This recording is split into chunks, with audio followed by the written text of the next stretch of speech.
Hi അസ്സലാമു അലൈക്കും, welcome back. ഇന്ന് ഞാൻ കാണിക്കുന്നത് ജ്യൂസി ആയിട്ടുള്ള സാൻഡ്വിച്ചിൻ്റെ റെസിപ്പിയാണ് കേട്ടോ.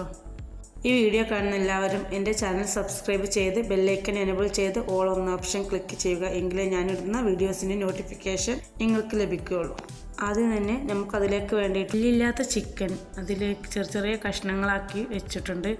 അതിലേക്ക് ഞാൻ ആവശ്യത്തിന് ഉപ്പും 1 ടീസ്പൂൺ മുളക് പൊടിയും 1/2 ടീസ്പൂൺ സോയാ സോസും 1/2 ടീസ്പൂൺ കുരുമുളക് പൊടിയും 1/2 ടീസ്പൂൺ ഗരം മസാലയും ചേർത്ത് നന്നായി ഇളക്കി യോജിപ്പിക്കുക.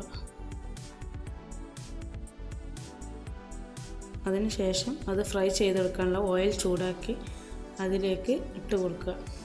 അങ്ങനെ ചിക്കൻ ഫ്രൈ ചെയ്തെടുക്കുക. അതിനുശേഷം അതിൽ നിന്ന് കോരി മാറ്റി ആ ഓയിലിലേക്ക് തന്നെ ഒരു സവാളയും 1 ക്യാരറ്റും ചെറിയൊരു കഷ്ണം കാപ്സിക്കവും ചേർത്ത് നന്നായി ഇളക്കി യോജിപ്പിക്കും. 1/2 ടീസ്പൂൺ കുരുമുളക് പൊടിയും ആവശ്യത്തിന് ഉപ്പും ചേർത്ത് ഫ്രൈ ചെയ്തെടുത്ത ചിക്കൻ ചേർത്ത് കൊടുക്കുക. 1/2 ടീസ്പൂൺ ഗരം മസാലയും ചേർത്ത് നന്നായി യോജിപ്പിക്കുക. ഇനി 1 ടീസ്പൂൺ ബട്ടർ ഇട്ട് കൊടുക്കുക. അതിന് മുകളിൽ 1 ടീസ്പൂൺ മൈദ ചേർത്ത് കൊടുക്കുക.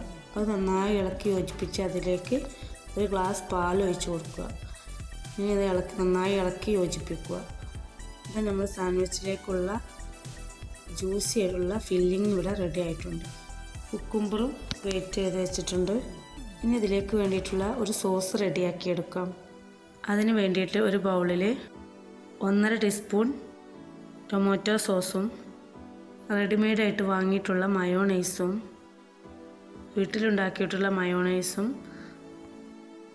ചേർത്ത് നന്നായി ഇളക്കി പിന്നെ അതിലേക്ക് മസ്റ്റാർഡ് സോസും ഒഴിച്ചു കൊടുത്തിട്ടുണ്ട്. 3-4 കൂടി ചേർത്ത് നന്നായി മിക്സ് ചെയ്തെടുക്കുക. ഇനി സാൻഡ്വിച്ച് റെഡിയാക്കാൻ വേണ്ടിയിട്ട് ഇതുപോലെ ബണ്ണിൻ്റെ നടുകെ കീറി അതിന് മുകളിൽ ആ സോസ് ഒഴിച്ച് കൊടുത്ത് നന്നായി പുരട്ടി കൊടുക്കുക.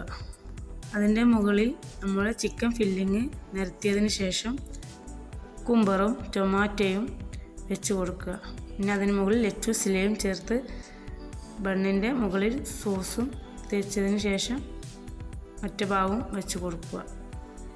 ഇന്നത്തെ വീഡിയോ ഇത്രയേ ഉള്ളൂ. എല്ലാവർക്കും ഇഷ്ടമായെന്ന് വിചാരിക്കുന്നു. ഇഷ്ടമായെങ്കിൽ ലൈക്ക് ചെയ്യുക, അഭിപ്രായം കമൻറ്റ് ചെയ്യുക. ഇൻഷാ അല്ലാഹ് അടുത്ത വീഡിയോയിൽ കാണാം. Bye bye.